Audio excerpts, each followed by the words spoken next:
সাল্লাল্লাহু আলাইহি ওয়াসাল্লাম বলেন, কেউ যদি এই মসজিদে আসে জ্ঞান অর্জন করতে, যে কোনো মসজিদে যায় জ্ঞান অর্জন করতে, এজন্য আমি বলি মসজিদে শুধু সালাত আদায় করতে যাবে এটা পরিপূর্ণ সঠিক নয়। দুটি কাজের জন্য মসজিদে যাবে, এক সালাত আদায় করতে, দুই জ্ঞান অর্জন করতে। কেন? রাসূল সাল্লাল্লাহু আলাইহি সাল্লামের সময়ে সবচেয়ে জ্ঞানের প্রাণ কেন্দ্র ছিল হলো মসজিদ। সমস্ত জ্ঞান চর্চা করা হতো মসজিদ থেকে। এই জন্য রাসূল সাল্লাল্লাহু আলাইহি সাল্লাম বলেছেন, যে ব্যক্তি মসজিদে জ্ঞান অর্জন করতে আসে, একটা পরিপূর্ণ হজ করলে, কবুল হলে যে নেকি পাওয়া যায়, মসজিদে জ্ঞান অর্জন করতে আসলে আল্লাহ ওই নেকি তাকে দান করেন। তাহলে জ্ঞানীর কত মর্যাদা। তাবারানী মুজামুল কাবির 639 641 নম্বর একটি হাদিস এসেছে।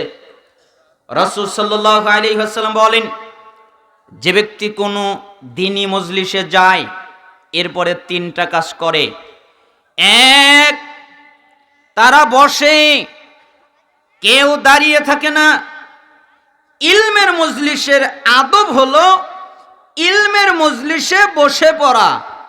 দুই, তারা মনোযোগ দিয়ে আলোচনা শোনে। আমার দুঃখ একটাই, আমি নিজে বুঝেছি কিন্তু জাতিকে বোঝাতে পারিনি। আমি অক্ষম, জাতি কথা বুঝতে পারিনি। কেন বোঝাতে পারিনি তা আমি জানি না। আমি চেষ্টা করেছি বোঝাতে, কিন্তু জাতিকে আমি বোঝাতে পারিনি। কেন? আমি বলেছি মনোযোগ দিয়ে আলোচনা শোনে, এ কথা আল্লাহর নবী বলেছেন। তার মানে মনোযোগ মানে বাদাম খায় না, বুট খায় না, কালাই খায় না, চা খায় না, পানি খায় না, পান খায় না, কফি খায় না, কারোর সাথে কথা বলে না, কারোর সাথে কোনো রকমের কাজ কারবার করে না, গল্প করে না, এমনকি মনোযোগ নষ্ট হয় এ ধরনের কাজ করে না। এই হাদিসটা আমি বুঝেছি, কিন্তু জনগণকে বোঝাতে পারিনি। আমি কিভাবে বুঝেছি?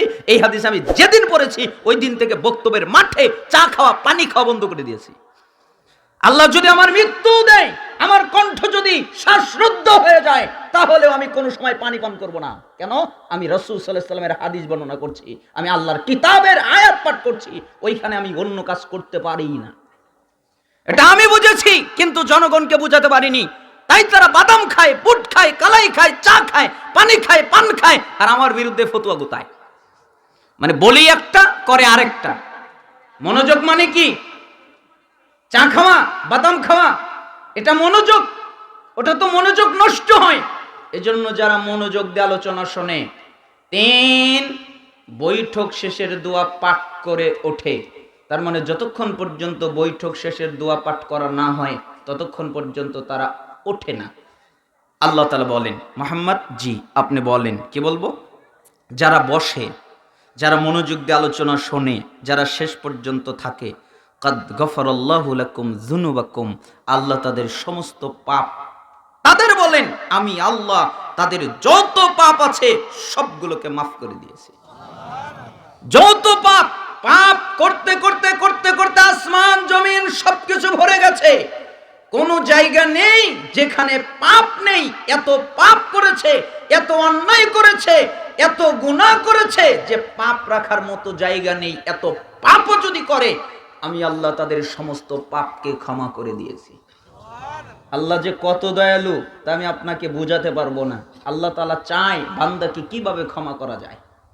দেখেন না পরিচিত হাদিস আপনার, রাসূল সাল্লাল্লাহু আলাইহি ওয়াসাল্লাম বলেন, কেউ যদি একটা নেকির কাজের ইচ্ছা করে, যেমন ইচ্ছা করেছে আমি ওযু করব, ইচ্ছা করেছে আমি সালাত আদায় করব, ইচ্ছা করেছে আমি দান করব, এগুলো নেকির কাজ না?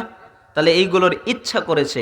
কেউ যদি নেকির কাজের ইচ্ছা করে, তাহলে আল্লাহ ফেরেশতাদের, মালাকদেরকে বলেন, ফেরেশতা, মালাক, জি আমার বান্দা নেকির ইচ্ছা করেছে, অতএব একটা নেকি আমলনামায় লেখো।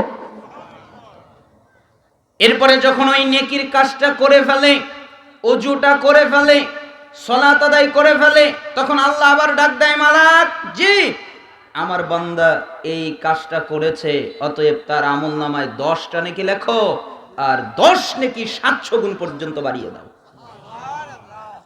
আর উল্টা দিকে বান্দা যদি গুনার ইচ্ছা করে যে আমি গুনাহ করব, আমি জিনা করব, আমি ব্যভিচার করব, আমি পাপ করব, এটার যদি ইচ্ছা করে, আল্লাহর কিচ্ছু বলে না, চুপ।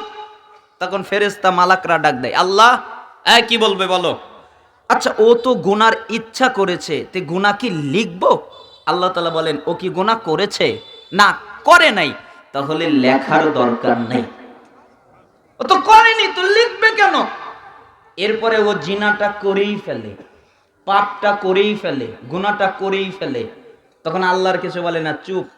আবার আল্লাহকে ডাক দেয় মালাক, আল্লাহ জি বলো, কি বলবে? আচ্ছা, ও তো পাপটা করে ফেলেছে, তো গুনাহ কি লিখবো? আল্লাহ তাআলা বলেন, কি আর করা যাবে, একটা গুনাহই লেখো। কয়টা গুনাহ? একটা। আর যদি ও পাপ নিয়ত করে না করে, তখন আল্লাহ আবার ডাক দিয়ে বলে, এই মালাক জি, ও পাপের নিয়ত করেছিল কিন্তু পাপ করে নাই, এই কারণে ওর আমল নামায় একটা নেকি লিখে দাও। দেখেছেন আল্লাহর দয়া কি, আল্লাহ কিভাবে আপনাকে নেকি দিচ্ছেন।